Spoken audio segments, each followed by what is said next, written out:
Sang Sabda telah menjadi manusia dan tinggal di antara kita. Para sahabat Sabda Hidup yang terkasih dimanapun Anda berada, salam sehat dan sukacita untuk kita semua. Permenungan kita akan diambil dari Injil Yohanes bab 7 ayat 40 sampai ayat yang ke-53. Mari kita mempersiapkan hati kita untuk merenungkan Sabda Tuhan. Dalam nama Bapa dan Putra dan Roh Kudus. Amin. Semoga Tuhan beserta kita sekarang dan selama-lamanya. Inilah Injil Suci menurut Yohanes. Dimuliakanlah Tuhan.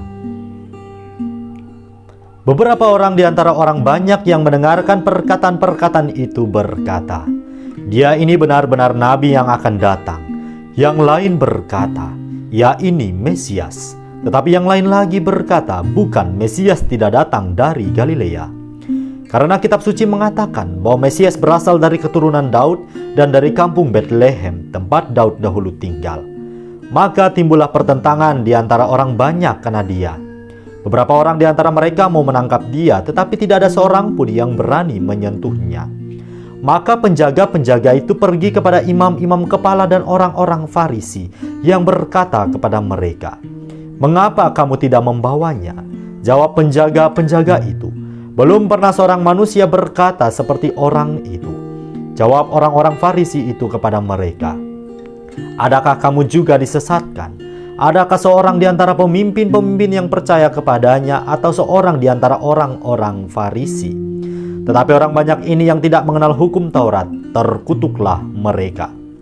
Nikodemus, seorang dari mereka yang dahulu telah datang kepadanya, berkata kepada mereka, "Apakah hukum Taurat kita menghukum seseorang sebelum ia didengar dan sebelum orang mengetahui apa yang telah dibuatnya?"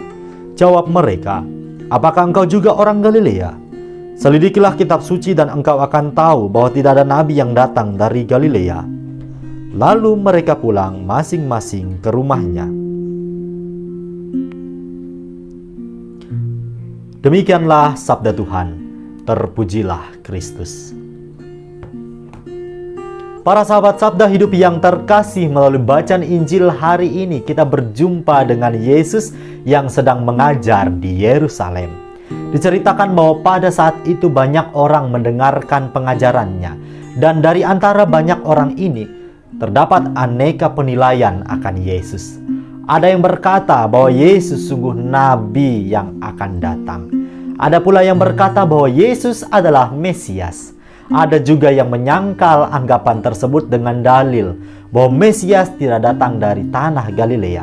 Sebab dalam kitab suci tertulis bahwa Mesias berasal dari keturunan Daud dan dari kampung Betlehem di mana dahulu tempat Daud tinggal. Terjadi pertentangan di antara orang banyak yang mendengarkan pengajaran Tuhan Yesus.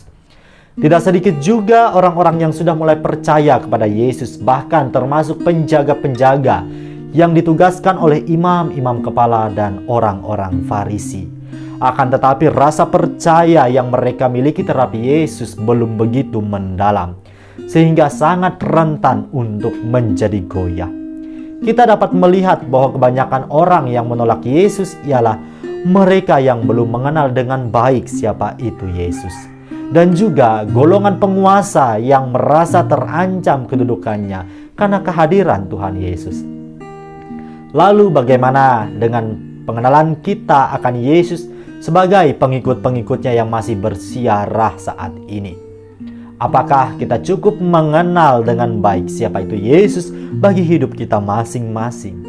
Jika orang-orang pada zaman itu yang rata-rata bisa mendengarkan pengajaran Yesus secara langsung masih belum cukup percaya juga kepadanya, lantas bagaimana dengan tantangan hidup beriman kita saat ini? Upaya apa saja yang sudah kita lakukan untuk semakin dekat dan mengenal Yesus secara personal? Dalam pengalaman apa sajakah kita sungguh-sungguh merasakan bahwa kehadiran Tuhan Yesus sangat dekat dengan kehidupan kita? Atau justru kita masih goyah, bimbang, dan ragu dalam mengimani Dia? Dalam artian kita beriman kepadanya ya saat kita butuh Dia saja. Selebihnya dikala kita merasa tidak perlu, Dia kita abaikan begitu saja. Selamat beraktivitas, selamat merenungkan. Semoga Allah yang Maha Kuasa memberkati kita, melindungi kita terhadap dosa, dan menghantar kita ke hidup yang kekal. Amin. Dalam nama Bapa dan Putra dan Roh Kudus. Amin.